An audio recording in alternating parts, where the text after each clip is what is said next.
This week, we sit down with the heads of the two largest activist organizations in Hampton Roads and talk about their role in this year's election and what's next, including the race to unseat Scott Taylor in Virginia's 2nd Congressional District.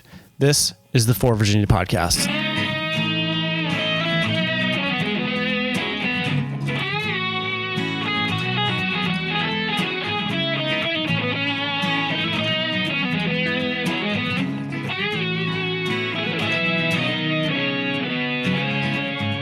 Thanks for tuning in. This is, of course, the For Virginia podcast. This is episode 24 for the week ending November 19th, 2017. My name is Michael Brandon Wade, founder of For Virginia and your humble host. We have a wonderful interview. It was a great time with these two ladies that I'll introduce you to here shortly. A little bit different. We're going to skip all the news and stuff like that. And just it's quite a long conversation that we had. You're only going to hear about half of it, actually, because we did cut it down a bit. But let me get some house cleaning out of the way real quick. For those of you who are listening for the first time, For Virginia is a Virginia political action committee that is focused on supporting progressive causes and candidates at the local and state level. Our podcast is meant to provide you with news and analysis of politics across the state. And the whole reason we're doing this is as a counterbalance to the right-wing talk radio and other propaganda that is out there. We're doing this because we felt like there was no voice for progressives out there, especially in Virginia state politics, at least. So we've been doing this episode 24, but it's been going on for, I think we started almost a year ago, to be honest with you. We hope that you find this informative and entertaining, and that you recognize it as crucial to the movement to swing the Democratic Party to the left. And so as part of that, we ask that you provide us with support by going to our Patreon page or ActBlue page and setting up a recurring donation. We'd like to do more of these episodes and have higher production quality and get the word out to people through Facebook. So we would like to do targeted ads and on Facebook and Twitter and other areas that we can in order to get the word out. We had a couple hundred views on the last Facebook video. We have YouTube channels. We're on iTunes right now, so you can subscribe on all of those channels, and we appreciate it. And share the post with your various activist groups and friends and so forth, letting them know. More than happy for feedback. You can message me on Facebook or at info@forvirginia.org if you have any suggestions, want to give us some feedback. We are looking for people to help contribute, whether by doing interviews or doing segments or coming on the show and talking to me. So if you're interested in coming on talking about, if you're an activist or somebody involved with politics and you want to have something that you'd like to get out there, feel free to hit me up and we can discuss that. More than happy to provide a forum for people who are involved in progressive leftist politics in the state of Virginia. And I think that about does it for housekeeping. So I will, without further ado, I will roll into the interview that we did last night with Cassie and Kim. Here you go. All right. We are here with Kimberly Ann Tucker and Cassie DeSena Jacobs. Kimberly is a former delegate candidate from Virginia Beach. She's also the founding member of Indivisible 757. Cassie is the founding member of Peninsula Voices for Change, two wonderful activist groups that have sprung up since the Trump election. Ladies, thank you very much for joining us tonight. Thank you. Thank you for having us. So we want to talk about what has been going on. Kim, I guess we'll start with you since you actually ran for delegate. How was it being the leader of an activist organization and a candidate at the same time? Yeah, well, it was a wonderful run, I have to say. Although we came up short on the vote count, I do say that I am proud because we were able to flip some reliably red districts to blue. So I'm really proud about that. Our voter turnout was 50% higher, which is a higher precinct voter turnout than any of the other races. So I have to say, we got some good work done during the race. So was this another one of those Republican districts that hadn't been challenged in a while? Oh, absolutely. He had not been challenged since he's been in office since 2009. So. Okay. It's a very similar situation to what we did. Great. Well, thanks a lot. I think you probably had a tougher time than I did, and I think everybody appreciates you stepping out. Cassie, tell us what influence your organization had on the race. I know that you guys were knocking doors and writing postcards and all that kind of stuff. Like, what do you think was the primary contribution that you guys had on the Peninsula races? I think that we got an astronomical amount of people out there, both to the polls to vote and to campaigns to help.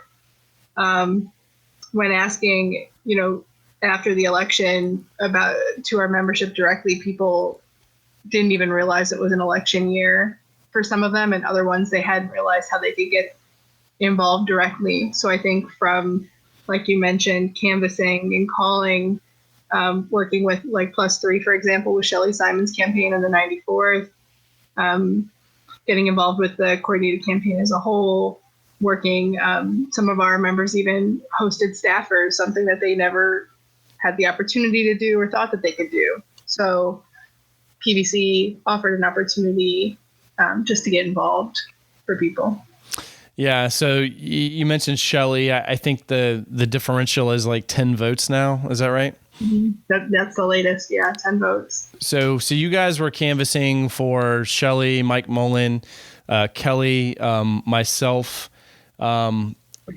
What do you guys have going on in the coming months now that obviously the delegate elections are over? We've got congressional races coming up next November, but we have locality elections across the state coming up in the spring. So I don't know if you guys have had a meeting since the election's been over or not, but tell us what you guys have on the horizon. Well, for PVC, we have 2 big events already planned. We have for Congressional District 1, we're planning a Meet the Candidates Forum. And we are doing the same thing for Congressional District 2. So the one for Congressional District 2 is going to happen first on January 18th. And it's going to be at Thomas Nelson College. And Quentin Kidd from Christopher and Newport University is going to be the moderator at that event. And what we're asking is just anyone who lives in Congressional District 2, just sending questions to PVC, and Quentin is going to change anything slightly, but ask the questions that are sent in. And same sort of format for Congressional District 1. That event's going to be held March 1st in Williamsburg. And then Dr. Rachel Bittekoffer from CNU is going to moderate that event. So they're each going to take an event for us and moderate them. And those are our big events that we have planned right now. So we really didn't take a break. We started talking about these events even before the election happened, but just didn't want to announce anything until after the election, because we wanted to have all of our major focus be on the election that happened in November. Absolutely. Kim, what about you guys? We are also holding candidate forums. However, ours are a little bit later in May for the primary challengers. And then again, we're already securing locations for the general election as well. So I'm very excited about that. We also are ramping up to start, in Virginia Beach and Chesapeake, we had a large number of first-time candidates running for office. And so, you want to name who those were? I mean, yourself. Thanks a lot. Thanks, Mike. Yeah. So Kelly Fowler, myself, Veronica Coleman, Leanne Bowling, David Rose Carmack.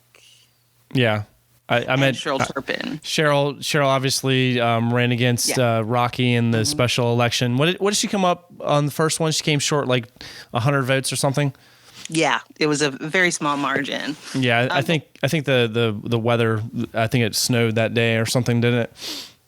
Yeah. So what we want to do with Indivisible 757 is to kind of capture that corporate knowledge that we have gained collectively, and to be able to support local candidates, first-time candidates who want to run for city council or school board, because, we want to just continue to carry that momentum forward.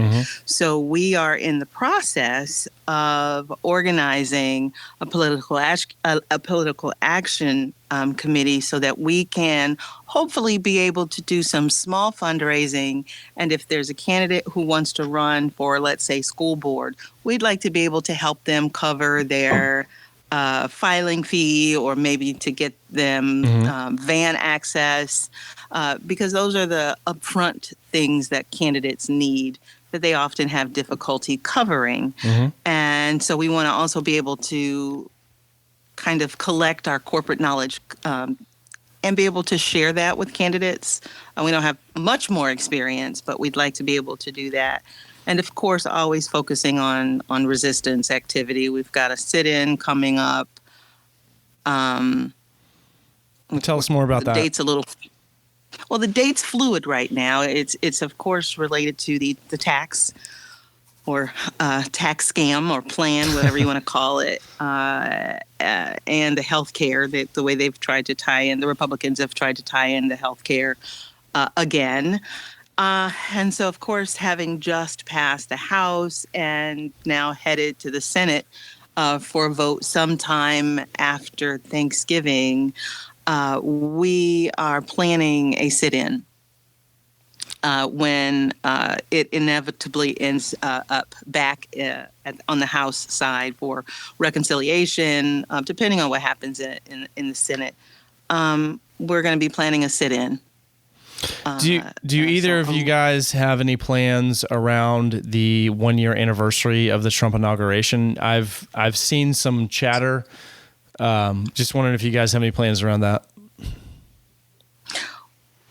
We don't have anything solidified, but there's been some chatter about doing something, but nothing solidified yet. Cassie? Our plan is that came up at our meeting. We are going to travel together, or whoever wants to travel up together. We have people emailing us if they're interested, and then depending on how many people are interested, we're going to travel up together as a group to be a united front to express our frustrations together. Okay. All right. Well, we're going to take a quick break real quick. Stand by, and we'll be back with Cassie and Kim. You're listening to the For Virginia podcast.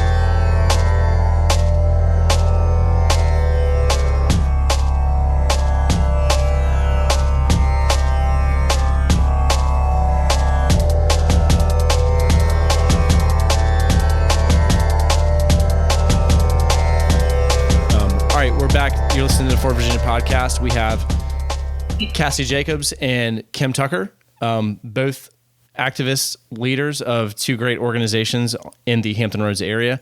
Cassie is the, I don't know what you call it, CEO or chair of Peninsula Voices for Change here in the Peninsula, and Kim is former delegate candidate and leader of the Indivisible 757. While we were taking a break, we were talking about membership and dues and so forth. Cassie, you were saying you guys have about 1,000 associates, people associated with your organization, about 300 people who are paying dues. And you had mentioned that you felt like you made a mistake by having a tiered system of dues. So beyond having, beyond the price levels, is there actual benefits that you had associated with paying a higher level than others, or what? Yeah, so we do. So if you pay a higher, like the highest level, then PVC is providing to those people like a bound accumulation of all of our agendas, which our members seem to truly enjoy, our like monthly agendas or newsletters, and a meal from PVC. So PVC is throwing like a party, and part of that party will be a thank you to our high level, like our gold level, I think it's called, members. But what's been very ironic is that the people that have paid the higher level have said, we don't really care if we get anything, we just want to give.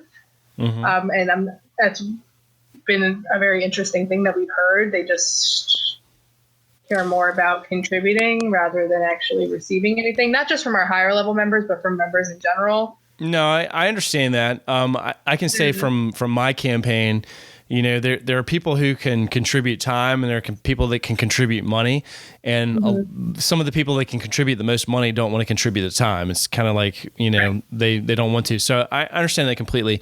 Kim, how's your organization structured, dues and stuff like that, or do you have any? No, we don't. We don't have dues. We have about 3,000 members. And the actual number of people who are active varies. Of course, we focus on resisting the Trump agenda, and so our activities are focused on making sure people are aware of legislation, where things are in the process, where votes that are coming up in the House or in the Senate, things that are on the horizon, and then we focus our weekly actions on those items. And so we don't have a membership structure. There's no fee or anything like that. Yeah, so I'm guessing at that point though, but you don't have any expenses then, as far as things go. No, we do. We have web hosting expenses, and it costs to, of course, rent spaces. So we do have costs, but we just kind of absorb it. Okay. All right. Well, I guess let's talk about the congressional race. Well, actually, before we do that, Kim, you guys are out there in Virginia Beach, obviously. Have you, and Cassie, I'll ask you this afterward. Kim, have you guys identified any candidates for local city council, school board races in Virginia Beach, or in any of your associated areas that you're going to be working with in the coming months? Actually, I'm very excited that we have. So the 81st House District is Chesapeake and Virginia Beach. So we have candidates that have stepped up and who have said that they're interested in running in both cities. And then just this weekend, I think it was the Pilot had an article about the city of Norfolk and saying that more Norfolk residents need to step up and run for municipal, local races. And we actually had a couple of people, as a result of that article, say that they're interested in Norfolk as well. So it is a little outside of our mission of purely resisting the Trump agenda. But, hey, I realized myself that running is a form of resistance. The best way to resist the Trump agenda at any level is to get involved and throw your hat in the ring. Absolutely. And thank you for doing what you did this last year. Thank you. How long was you're welcome. How long was your campaign? I think you probably entered the race a little after I did, if I don't recall correctly. Yeah, I entered toward the end of February. Okay. Yeah. I think we started our unofficial what do they always say? I can't remember the term where they're like exploratory committee. Yeah. So we formed our exploratory committee, probably in late October in yeah, obviously everything changed on November 7th of 2016, or November 8th. Anyways, well, I started my exploratory committee toward the end of February. So. Yeah, you're a little late to the game, but hey. Yeah, I no, it wasn't something that I ever considered doing. So. All right. So Cassie, same question about city council and school board races. Have you guys identified anybody that you want to call out that you'll be working with? No one that I want to call out, but I do know of at least two people that are very, very active in our organization that are going to announce soon. I just was texting one to ask if he'd announced yet, but they didn't. I think just like what Kimberly said, people are inspired by people like both of you and by everything that's happened in the last year. I'm not trying to get because you both know that, but and are really recognizing their own personal strengths through what they've seen in others and what's happening right now in our country, and they're feeling like this is something that they can do. And if like PBC can even in the slightest help them get there, then that's a really cool thing. You know, Mike, you asked a question that I didn't quite finish answering earlier that just fits in perfectly with what Cassie was saying. You know, being a candidate, but then also being closely connected to Indivisible, it was a very interesting dynamic because I found myself in my race, but then also wanting to help leverage the resources in my group for other candidates. Must have been very tempting, right? Yeah. So, for example, my primary opponent, Nancy Carruthers, had difficulty finding people, even getting her name on the ballot. Wait, you were primary? Yeah. I had a primary opponent. Oh, I didn't even realize that. Yeah. So I had access to more volunteers. So I was like, when you're going out getting signatures for me, can you get some for Nancy? So they were out going getting signatures for both of us. And so it was a really interesting experience for me because I was running, but then also wanting to support other candidates as well. So. Well, it's very honorable. Really cool. Yeah, that's cool. Sorry. I can't say I would have done that for anybody. All right. Well, we're gonna take a short break. This is the 4 Virginia podcast. Stay tuned. We'll be right back with Cassie and Kim. Stand by.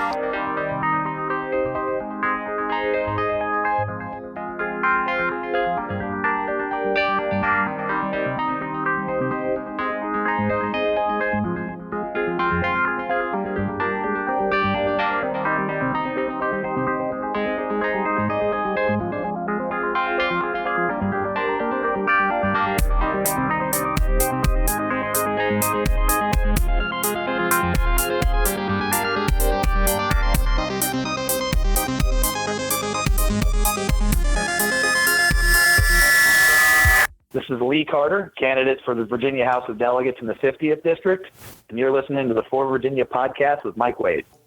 You know, 4 Virginia is a statewide PAC. We normally talk about statewide issues, but since we have these wonderful ladies together and we're all part of the same congressional district, we're going to talk about CD2. So let me give a little fill in for people from outside the district. The original congressman, I'll say original, meaning a year ago, was a man by the name of Scott Ridgell. Is that right? Was it Ridgell? Yes. It was, okay. Scott Ridgell. So he was actually a never Trumper. He decided not to run for re-election. He actually was had a lot of courage. He wrote some editorials saying he would never vote for Trump and that Trump was going to destroy the Republican Party. So what happened was that Congressman Randy Forbes, who's actually in CD4, which I believe is like the Suffolk, Petersburg area, decided that he was going to carpetbag into CD2 and run for office there. and wound up being challenged by Virginia Beach delegate at the time, Scott Taylor. Scott Taylor had a primary upset, overcame Forbes, and then ran into office in a general election slaughter, for lack of a better term, against a woman named Sean Brown. So Scott Taylor, last count, I believe, was in the high 90s, voting with the Trump agenda. I will give him kudos for this bipartisan gun control legislation that he recently sponsored in the congressional district.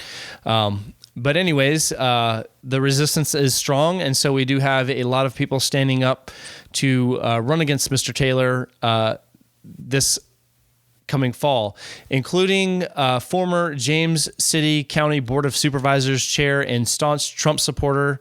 Sorry, I lost her name.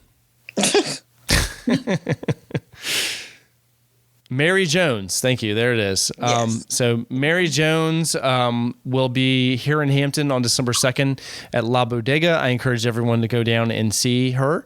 I do not know her personally. The word crazy has come up, but that's not my words. Just hearsay. Anyways, so Taylor will be getting a primary opponent from the right. You know what? I'm going to let you girls talk. Excuse me, you ladies talk. That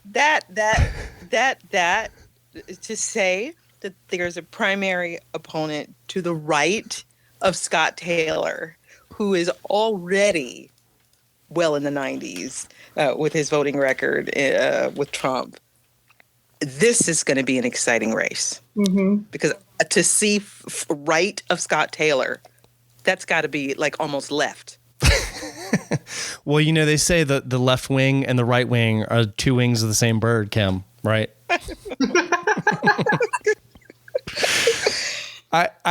I'm sorry. I have to find her press statement because when Gillespie got his ass handed to him earlier this month, Mary Jones came out and said that it was Scott Taylor and Gillespie's fault, along with the rest of the Never Trumpers, for not embracing the Trump agenda, and that they should have supported the president's agenda. I'm gonna have to find that and put it in the show notes because it's just so ridiculous. Go ahead, talk amongst yourselves while I look that up.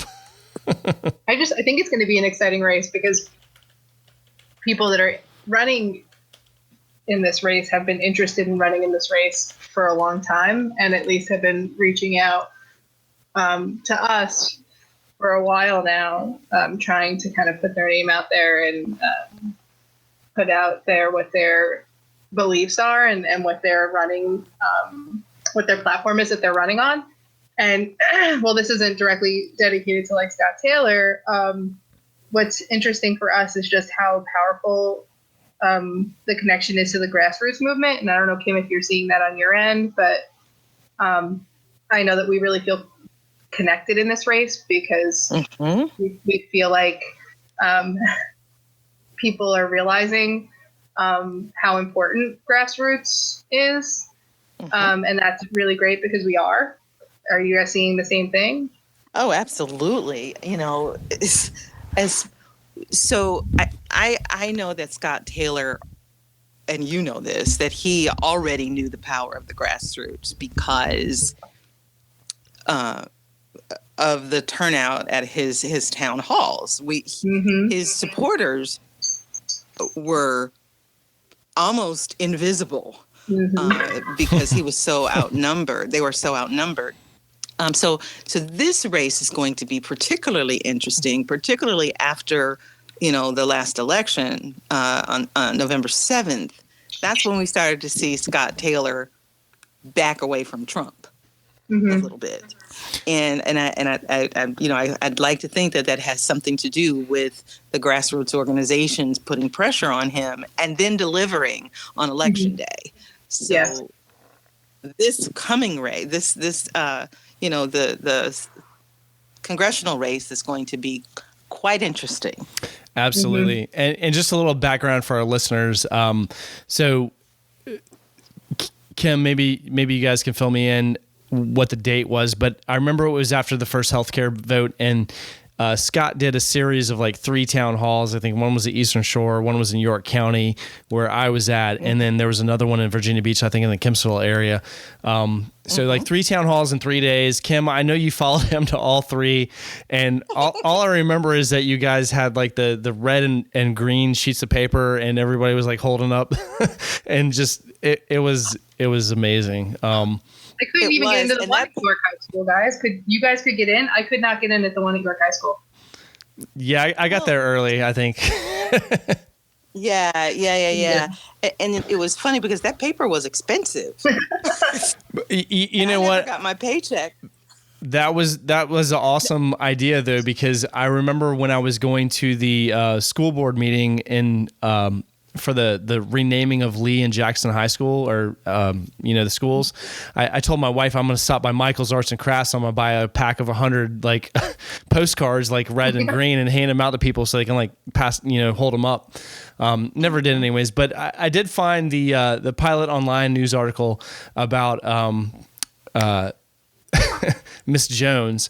So I'll just read it to you guys. Quote, Mary Jones said she's running for the 2nd Congressional District because, quote, Taylor hasn't backed President Donald Trump's proposals and is too critical of the president.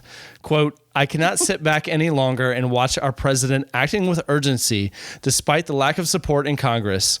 She announced her candidate on Facebook, blah, blah, blah, et cetera, et cetera.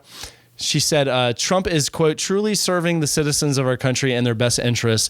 It frustrates me very much to watch our representative criticize him. She noted, for example, that Taylor was critical of Trump's comments after the deadly violence in Charlottesville stemming from a march by white supremacists.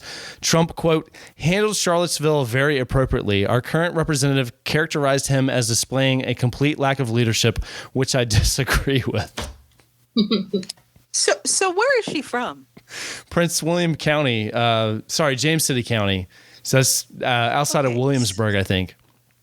So they don't have like approval ratings for Trump that they publish in that county, because to tie yourself to that star, is amazing, because she doesn't clearly realize that his approval ratings are horrible. Not in James City County, apparently. Jones was also critical of Taylor's action on gay rights, noting the first bill he introduced called for making it a crime to discriminate based on sexual orientation or gender identity when renting or selling housing. Quote, I love everybody. I'm not judging anyone, but creating a special protection based on sexual preference creates more division as opposed to unifying. Anyway, she's... Go ahead. Me? Oh no, don't. No, I'm good. All right, so let's talk about the Democrats. So I'm looking at VPAP. Dave Berlote, who was the Virginia Beach Democratic Committee chairman, he has stepped aside because of family issues. Sean Brown, who was the candidate who ran in 2016 against Taylor. She is still running. Gary Hubbard, do either of you guys know anything about him? I just spoke to Gary yesterday. He's quite the colorful character. I would say he's colorful. Yeah, that's a good way to describe him. Thank you. So basically he has no chance. Okay. No, I didn't say that. I have background information I'm not at liberty to disclose. Apparently he doesn't know what Twitter is. So we'll leave it at that. He has a Twitter. He has a Twitter now. Okay, great. He has a Twitter. Yes. He has a Twitter. Okay. Apparently, Willie Randall has joined the race. Is that correct? That's what I've heard. So I've heard that too. Willie ran for delegate also. Can't say any more than that. And then we have Karen Mallard, who is a Virginia Beach school teacher. I think she's been in school for 30 years now. And she's retiring this year. Yeah, I mean, she's going to have to if she's going to run this race. So full disclosure, I am working with Karen on her race. So I'll leave it at that. Does anybody, either of you guys have any comments to make about any of the candidates that are running? Well, I also hear that Elaine Luria might be jumping back in the race. So that is what I've heard as well. I don't know a lot about her. I know that she, based on VPAP, she contributed over $20,000, I want to say, to the Northam campaign this past cycle. So she has deep pockets. I don't know how that will translate in a federal race where there are restrictions on campaign finance, but she obviously is a big player in Democratic politics in the area. I think she's out of Norfolk and is the proprietor of the Mermaid store. If you've been in Norfolk and seen those big mermaids, all over the place, I think she has something to do with that. So that's going to be an interesting one because of her military connection. I think that's going to be an interesting one to watch because, of course, across the 2nd Congressional District, the military presence is so high. Mm-hmm. So that's going to be an interesting one to watch to see how well she's able to resonate with and connect to the military community because of Scott Taylor's connection. Mm-hmm. So, yes. That will be interesting. Although PVC doesn't make any endorsements until after the primaries, myself speaking as an individual, not as PVC, really want to clarify that. I watched Karen Mallard, who just dropped by our meeting, speak to membership, and Sean Brown has stopped by many of our meetings as well. But Karen had the room like in moments when she spoke with them. And I think that there's something to say, and I know we've talked about this a couple times during the podcast about the emotional aspect of the country right now. But Karen had our meeting captured. Like I tell you, I felt the same way hearing her talking about being a coal miner's daughter. and her father had a read. I mean, it was just like, right. whoa. And she has a powerful, powerful emotional story. Mm-hmm. So that's why this is going to be a very interesting race. Yes, it will be. Yep. And I'll add that, we didn't know she was coming, and only one person in the room other than myself knew who she was or knew that she was running. So it really was not a planned thing. And she just jumped up, and it was very genuine in her saying who she was. And I think that we don't get silence in our room very often unless it's like, and you've been there, Mike, like the month before the election, and people are like paying attention. And it was really like that, just total quiet. And everyone was focused on her. I haven't had a moment like that. I mean, just based on the fact that I've seen her out so much. I mean, she lives in Virginia Beach, and I went to the York County Pocosin Democrats meeting last week, and even for me, that's like 20 minutes away from my house. And for her to come from Virginia Beach all the way over to York County to speak at a meeting, I'd met her several times before that, and I knew she was running. And, I did work for the Sean Brown campaign, but when I saw her there and I got up and I gave my, thanks for all the fish, but so long speech. And I basically endorsed her right there. And I talked to her afterward, and I signed on with the campaign. So I'm going to do everything I can to help her. 'Cause I think, I'll leave my personal opinion out of it, but I'm going to put my efforts behind it. And, so enough about the congressional race. I appreciate you guys taking time to come on the show tonight, and I'll be more than happy to have you guys back on any night, or every week rather, whenever you want. Just let me know. I will let you guys have the floor, starting with you, Cassie. Anything you want to talk about? You have a couple minutes. Go ahead. I just want to start off by saying, thank you both for running. I am grateful to be on a podcast with both of you who ran.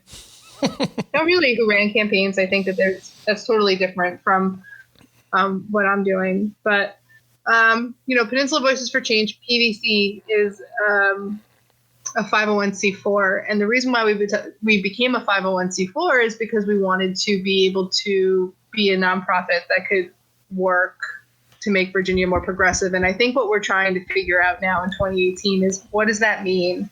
What does it mean to be progressive? How do we work to make Virginia more progressive separately from working on elections? So what we're really trying to do is figure out how that fits in the picture of what's happening in the country and what's happening in Virginia and what's happening overall. Because I think the word progressive is evolving and it's changing, and we need to evolve and change with it. Mm-hmm. So if anything, if people are out there and they're listening and they have ideas, like, please go to our website and just shoot emails and help us out, because you can only stay current if you evolve. And that's really my belief. So the one strength that we do have as an organization, although we do have a lot, but our biggest strength, I believe, is the educational workshops that we feature. And we've got some really great ones planned, and they're on our calendar. They start in January. Tiffany Boyle, who won in Newport News as Commissioner of Revenue, she's going to hold one for women who are looking to just figure out ways to remain empowered through everything that's happening currently. And that's going to be in January, and that's our first one. And then we have a couple other ones kicking off after that, one a month. But thanks for mentioning that. I did want to ask you about that. Oh, the Tiffany Boyle thing? No, the workshops and stuff. Sorry. We try to host one. We'll be hosting one a month for sure. And our one in February is going to be with a professor that we have. So, and same sort of thing, like anyone that wants to host a workshop, and if you've got a great idea, let us know, because we're always looking to have people come in and educate our membership. Cassie, thanks a lot. Kim, go ahead. Well, the work that you do with Peninsula Voices for Change, no, you're not, you didn't run, but I tell you, the support and the education that you all do to help build the progressive community is so important. And although with Indivisible 757, we are more focused on resistance and just trying to keep the train on the tracks, with just making sure people are aware and not forgetting and not just getting overwhelmed by everything that's happening in the Trump administration and just tuning out. One of the programs that I'm very, very proud about, and it kind of connects to what Cassie was saying, is Democratic Promise. And that is a program that is working successfully in the southwestern part of the state for a rural outreach. But just to kind of throw out there, as the Democratic Party, we've got to work harder to regain the trust of disaffected voters, whether those voters are millennials or women or people in rural areas or urban communities. And so programs like Democratic Promise that we'll be kicking off in the next couple of weeks are very, very important as well to help build the base and expand the base. And when we reach out to voters, when we're not just saying, will you vote for us, or can you donate, or can we put a sign in your yard, that will help build the Democratic Party, help expand the base, help expand progressivism in our area, and help reconnect voters and rebuild that trust. And so although our mission is different with Indivisible, and you all are focused on change on the Peninsula, it's really nice to just kind of see the patchwork with all of the different grassroots groups that have emerged, and how our missions may seem different, but when you put all the pieces together, I think it really makes us stronger and more progressive Virginia. And I'm very proud to be associated with groups like Peninsula Voices for Change and For Virginia. So. Well, thank you, ladies. I appreciate it. I'm going to save my rants for later, because obviously this is my soapbox. But again, thank you guys very much for being on, and I welcome you guys back at any time. All right. Thank you so much. Bye.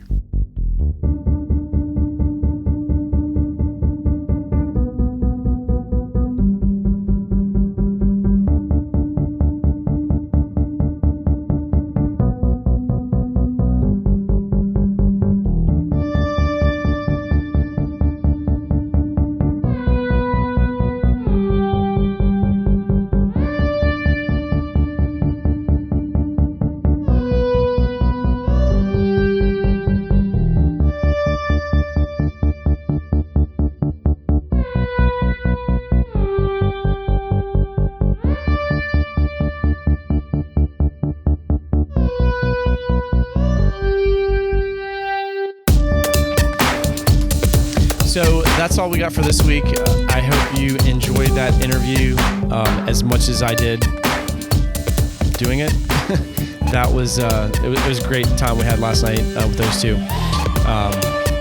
One thing I will add, I did have a conversation with someone earlier today about Scott Taylor, and juicy rumor at this point, unsubstantiated, but I'll just throw it out there, is that Scott Taylor might actually not be running for his seat. He might actually be trying to run for Senate, which I think is interesting. Obviously, Corey Stewart is in the race right now, and there's been talk of Laura Ingraham and Carly Fiorina, of all people, potentially going for that seat to challenge Tim Kaine. But if Scott Taylor does decide not to run for Congress and decides to run for Senate, again, that is going to be an amazing thing, not only for the Senate race, but the potential here in CD2 being able to flip that seat, regardless of how it turned out last year. I think that was an outlier for various reasons, but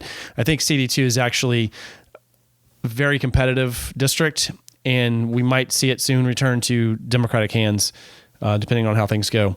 For those of you not in Hampton Roads, we'd be more than happy to talk about the various races in the rest of the state if anybody wants to volunteer to come on and talk about that.